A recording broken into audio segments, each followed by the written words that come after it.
اس وقت دنیا میں دو فتنے بہت عظیم ہیں اور بدقسمتی سے دونوں کو بڑا فروغ حاصل ہو رہا ہے، اور دونوں کا تعلق حضور صلی اللہ علیہ وسلم کی شخصیت سے ہے۔ ایک ہے ختم نبوت کی مہر توڑنے والا فتنہ، نئی نبوت کا دعویٰ۔ یہ ہمارے اس دور میں کچھ عرصے پہلے ایران میں ایک شخص بہاء اللہ اٹھا، اور بہائی آج بھی دنیا میں موجود ہے اور مسلمان ممالک میں موجود ہیں، اور ان کے جو ہے وہ اپنے دفاتر ہوتے ہیں، ان کے جو ہے لائبریریز ہوتی ہیں، ان کے ریڈنگ رومز ہوتے ہیں، اور ویسٹ میں تو بہت بہاء اللہ بہائی، یہاں تو آپ زیادہ واقف ہیں۔ لیکن اس کے بعد جو بہت بڑا فتنہ اس وقت ہے، جسے مسلسل فروغ حاصل ہو رہا ہے ابھی، اور اسے وہ اپنی صداقت کے دلیل کے طور پر استعمال کر رہے ہیں، کیونکہ پوری مغربی دنیا ان کے پشت پر ہے، وہ ہے قادیانیت کا فتنہ۔ پوری مغربی دنیا آج آپ کو معلوم ہے پورا مغرب لفظ جہاد سے کانپتا ہے، جہاد کو گالی بنا دیا، جہادسٹ۔ یہ گویا کہ ان کے نزدیک کسی کو کنڈیم کرنا ہو تو جہادسٹ ہے یہ، تو یہ جہاد، اس جہاد یعنی قتال کی نفی کی تھی غلام احمد قادیانی نے، اسی لیے انگریزوں کا چہیتا بنا تھا، اس لیے کہ ظاہر بات ہے کہ ہندوستان میں انگریز آ تو گیا تھا، لیکن اس نے یہ نوٹ کر لیا تھا کہ مسلمانوں کے اندر تو جراثیم موجود ہے بغاوت کے، مسلمانوں نے دل سے ہمیں تسلیم نہیں کیا، اس کی وجوہات تھی۔ ایک بات تو یہ تھی کہ مسلمانوں سے تو تم نے حکومت چھینی، ہندو تو پہلے مسلمان کا غلام تھا، اب تمہارا ہو گیا، تو ہندو کے لیے تو معاملہ چینج آف ماسٹرز کا تھا، آقا بدل گئے، یہ تو نہیں کہ وہ حاکم سے محکوم بنایا گیا ہو، جبکہ مسلمان حاکم سے محکوم بنائے گئے تو ان کے اندر تو لازماً ایک بدلہ لینے کا جذبہ، انتقام کا جذبہ، اپنا کھویا ہوا مقام حاصل کرنے کا جذبہ جو ہے وہ موجود تھا۔ چنانچہ یہی وجہ ہے کہ حضرت سید احمد شہید بریلوی رحمۃ اللہ علیہ کی تحریک چلی، اگرچہ بہرحال مشیت ایز تھی اور کچھ ان کی بھی اجتہادی غلطی سے وہ ناکام ہو گئے، دنیاوی اعتبار سے بالا کوٹ میں شہید ہو گئے، لیکن یہ ہے کہ اس نے ایک سور پھونک دیا تھا مسلمانوں کے اندر جہاد کا۔ ان کے بعد بھی طویل عرصے تک اس علاقے کے اندر انگریزوں کے خلاف جو ہے وہ جہاد جاری رہا ہے، مسلسل جاری رہا ہے، اور اس کے بعد آپ کو معلوم ہے کتنے ہی علماء تھے جو پھانسی چڑھائے گئے ہیں، جن کو جو ہے کالا پانی بھیجا گیا ہے کہ علماء نے اس کو جو ہے دارالحرب قرار دے دیا، اور دارالحرب کے اندر رہتے ہوئے مسلمان کے لیے فرض ہوتا ہے کہ وہ اس دارالحرب کو جو دارالاسلام بنانے کی جد و جہد کرے۔ یہی وجہ ہے کہ 20ویں صدی کے آغاز تک بھی ہمیں سراغ ملتا ہے وہ ریشمی رومال کی تحریک۔ میرے نزدیک جو 14ویں صدی ہجری کے جو مجدد تھے حضرت شیخ الہند رحمۃ اللہ علیہ اسیر مالٹا، ان کی ریشمی رومال تحریک جو تھی وہ یہی تھی،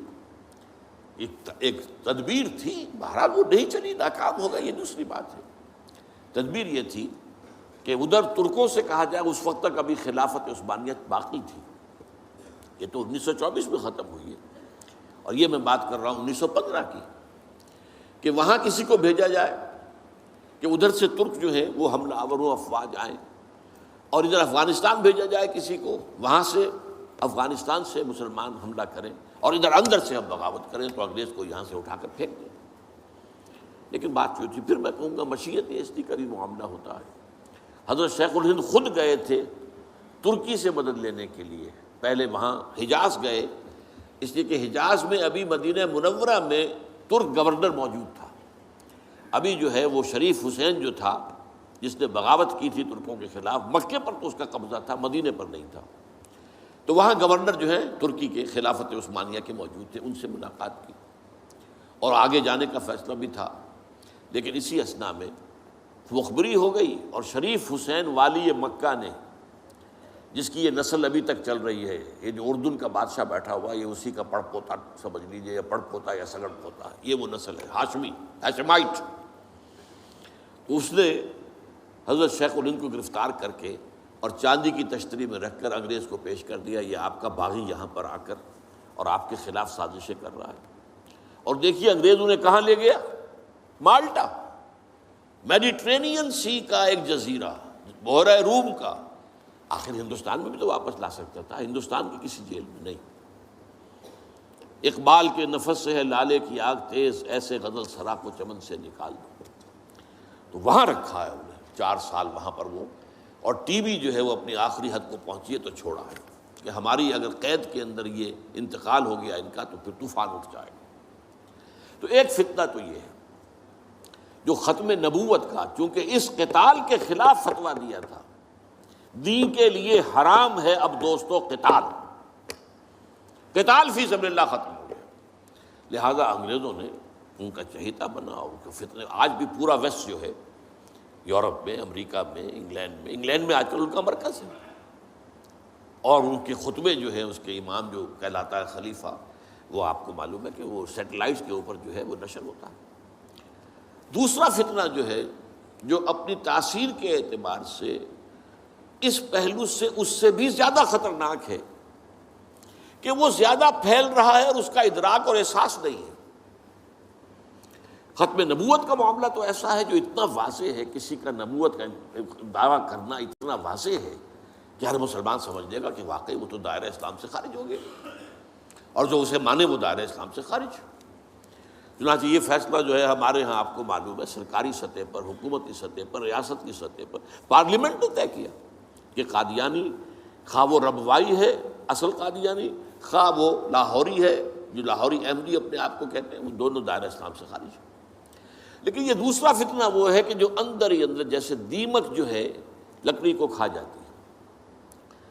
ان کا یہ فتنہ ہے انکار حدیث کا فتنہ۔ قرآن مانیں گے، قرآن کو سمجھیں گے، حدیث ہاں ٹھیک ہے، حدیث اپنی جگہ ہے، اس میں اخلاقی تعلیمات جو ہیں ان کو ہم سر سے سینے سے لگائیں گے،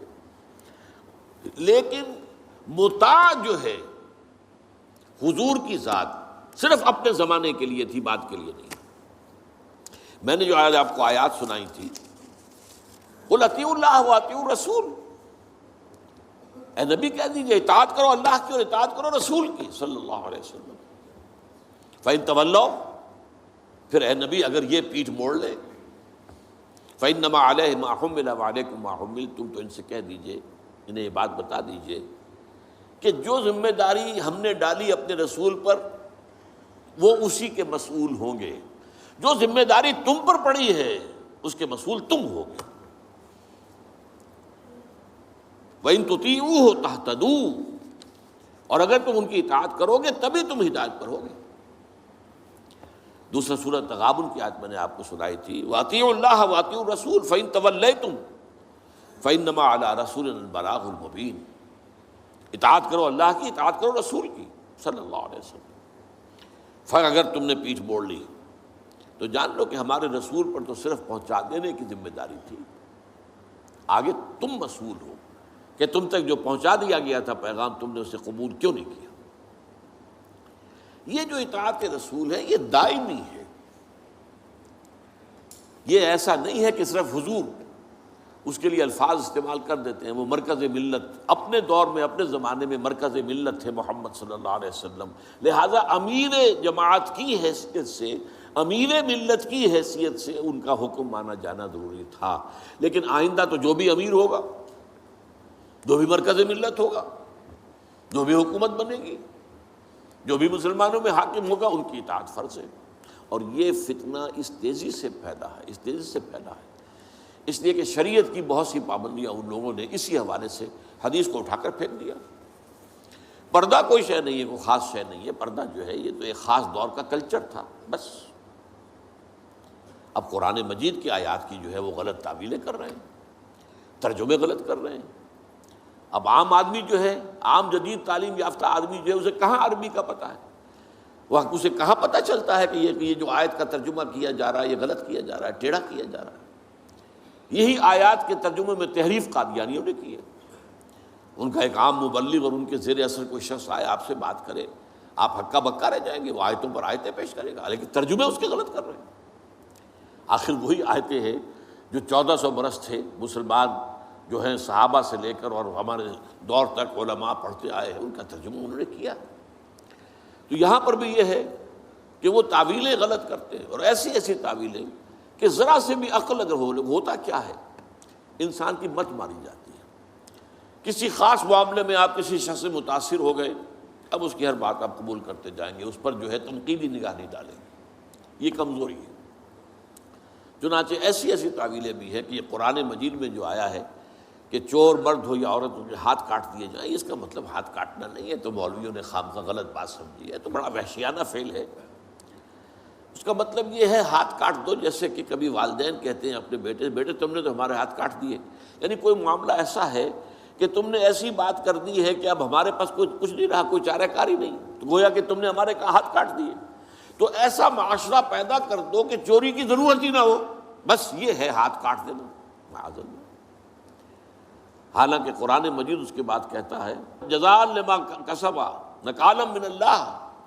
یہ جو سزا ہے اللہ کی طرف سے اور ان کے کیے کا کرتوت کا بدلہ ہے، یہ بات کہی جا رہی ہے۔ تو یہ جو ہے ایسا نظام قائم کر دینا، یہ کوئی سزا ہے، یہ کوئی عبرت کی بات ہے، یہ تو بہت اچھی بات ہے۔ لیکن یہ کہ وہ لوگ جو پرویز غلام احمد پرویز، عجیب بات یہ ہے کہ پنجاب نے یہ دو غلام احمد پیدا کیے، غلام احمد قادیانی، غلام احمد پرویز، ایک نے مہر ختم نبوت کو توڑا اور ایک نے حدیث کے بارے میں اور مستقل طور پر